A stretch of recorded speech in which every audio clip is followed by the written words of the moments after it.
Jusqu'à 9h, Good Morning Business. Et à 8h17, Edwige Chevrillon reçoit Bruno Retailleau, le patron des Républicains au Sénat. Bruno Retailleau, bonjour. Bonjour Edwige Chevrillon. Merci d'être là. Beaucoup de questions à voir avec vous parce que vous aimez beaucoup l'économie. On va en profiter. Il y a évidemment la réforme des retraites. Vous prenez toujours un départ à l'âge de la retraite à 64 ans. On va revenir sur les quotas d'immigration professionnelle. Mais d'abord, une petite question quand même sur le retour des privatisations, puisque aujourd'hui c'est le top départ de la privatisation de la Française des Jeux, de la FDJ. Est-ce que vous dites que c'est une bonne opportunité? Est-ce que c'est l'occasion? C'est bien de revenir, si on peut, vers un actionnariat populaire. L'actionnariat populaire, bien sûr, et moi je suis favorable aux privatisations. Celle-ci n'a pas grand sens. Privatiser un monopole, ça n'a pas beaucoup de sens. Ce qui aurait beaucoup de sens, par exemple, c'est que l'État quitte le capital d'Orange, de France Télécom. Voilà.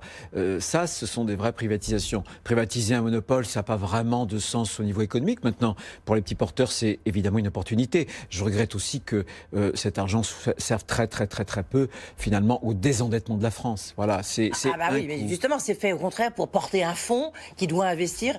Vous qui... C'est un prétexte. Vous savez, ce fonds sera de moins de 400 millions d'euros. Quand j'étais président de région, j'ai lancé sur 3 années un fonds pour l'industrie du futur, pour mes PME. Il y en a plusieurs centaines qui vont en bénéficier. Il était de près de 300 millions d'euros. Donc vous vous rendez compte, 300 millions d'euros au niveau de l'État, c'est rien. Ça ne permet de rien faire. Juste une petite question là-dessus, puisque vous connaissez très bien la question du numérique. Vous avez suivi ça depuis longtemps. Absolument. Et là, justement, vous vous penchez sur la souveraineté numérique. En même temps, vous dites il faut privatiser Orange. C'est un peu contradictoire parce que dans Orange, il y a la 5G et il y a éventuellement la question de la souveraineté numérique. Ah non, pas du tout. Moi, pas privatiser ou sortir. Vous avez raison.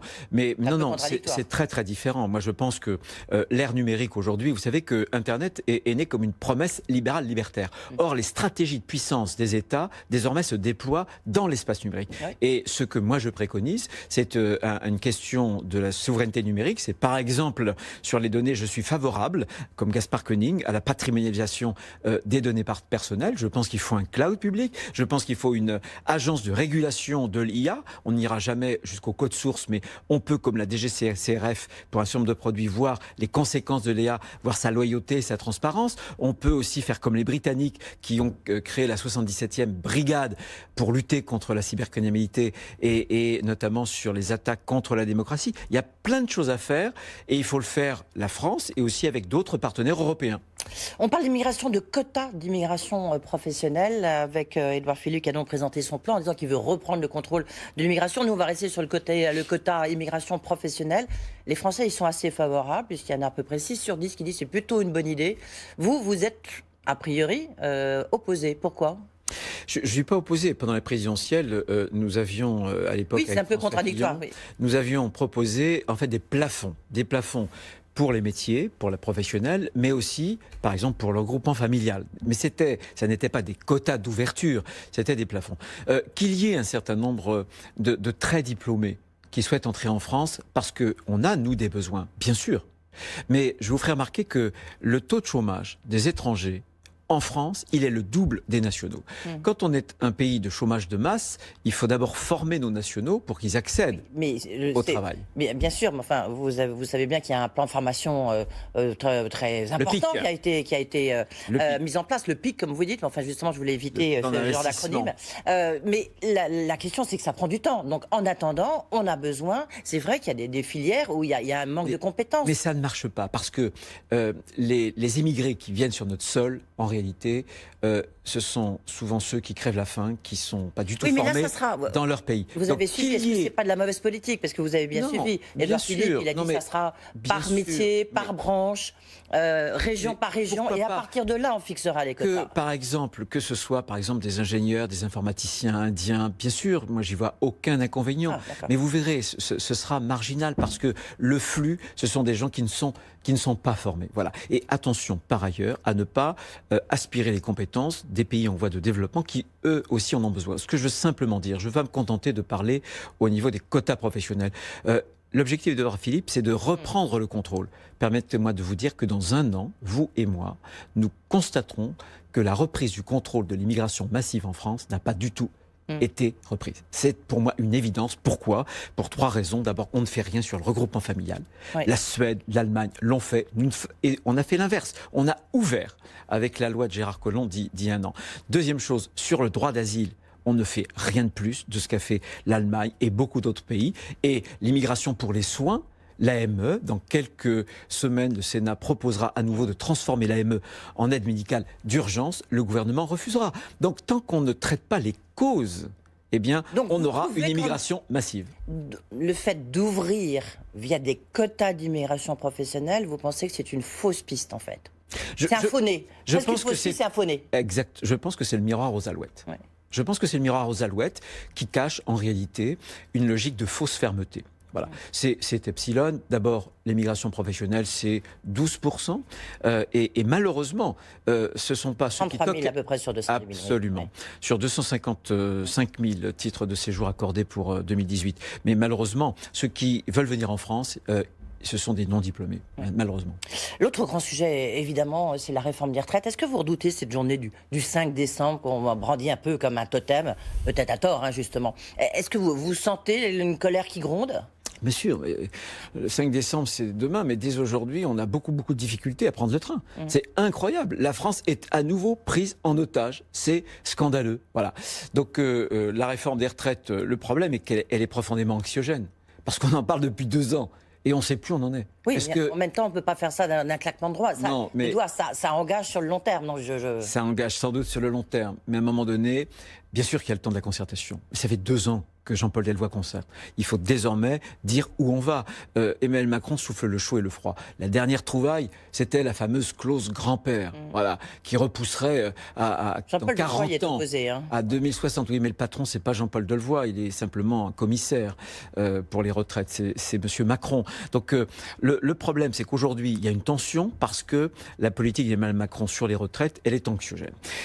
Qu'est-ce qu'une bonne réforme en réalité? Une bonne réforme... Qu'avait conduit François Fillon, que vous avez mais qui n'était pas de la même ampleur, hein, quand même, honnêtement. Parce que là, ça révolutionne. Ma famille politique, Dieu sait si je ne suis pas le dernier à critiquer lorsque on a été trop peu courageux, mais très franchement, entre la réforme de 93, celle de 2003-2004 et celle de 2010, c'est à chaque fois la droite, ici en France, qui a pris des mesures courageuses, notamment pour reculer l'âge de départ. Et là, la question est la même. Monsieur Macron, Monsieur Delevoye tourne autour du pot. 64 ans. On tourne autour. Non, oui, on tourne autour, mais il faut assumer. Pourquoi est-ce que le pouvoir a fait le choix d'appauvrir les retraités, la CSG, la désindexation? C'est parce que il y avait eu un engagement du président de la République lorsqu'il était candidat de ne pas toucher à l'âge légal de départ de 62 ans. Eh bien, il n'y a pas de choix. Quand vous ne touchez pas à l'âge de départ, eh bien, vous diminuez les pensions. C'est ce que les Français sentent, avec beaucoup d'injustice. Les régimes spéciaux, ça n'est plus possible. Mais donc, c'est ce que veut faire cette retraite. Oui, mais j'attends. Cette réforme des retraites. Mais donc vous lui dites qu'il faut aller plus vite. Il faut y aller. Il faut y aller. Il faut préserver le pouvoir d'achat des retraités. Par conséquent, dans un premier temps, 64 ans, mais très vite 65 ans.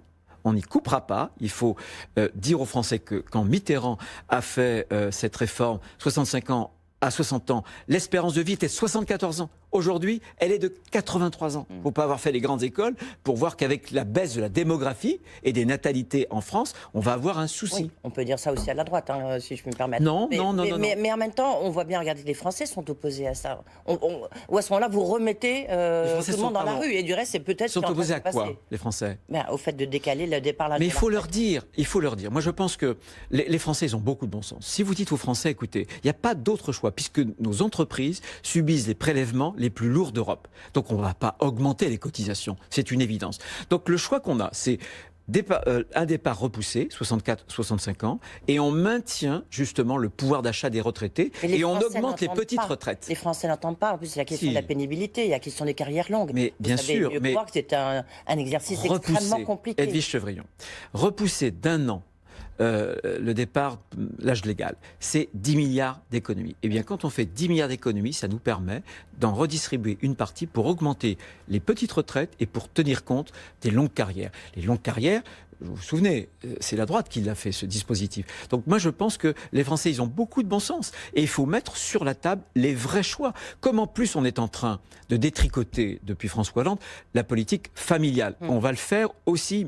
Pas le Sénat, nous ne voterons pas. Il y a à nouveau une mesure de détricotage de la politique familiale. Qu'est-ce qui se passe depuis 3 ans? Eh bien, malheureusement, les naissances chutent, les décès augmentent en France, c'est-à-dire qu'un régime de répartition, c'est un équilibre entre les actifs, entre la natalité et puis les plus âgés. Et aujourd'hui, on est en train de casser à nouveau cet équilibre parce qu'on n'a plus de politique familiale en France. Cela dit, Bruno Retailleau, c'est une réforme des retraites. Est-ce que vous êtes président du groupe LR au Sénat, est-ce que vous allez voter ou est-ce que le groupe à l'Assemblée nationale va soutenir cette réforme de retraite? Je suis d'accord avec vous, quand vous aurez un projet de loi.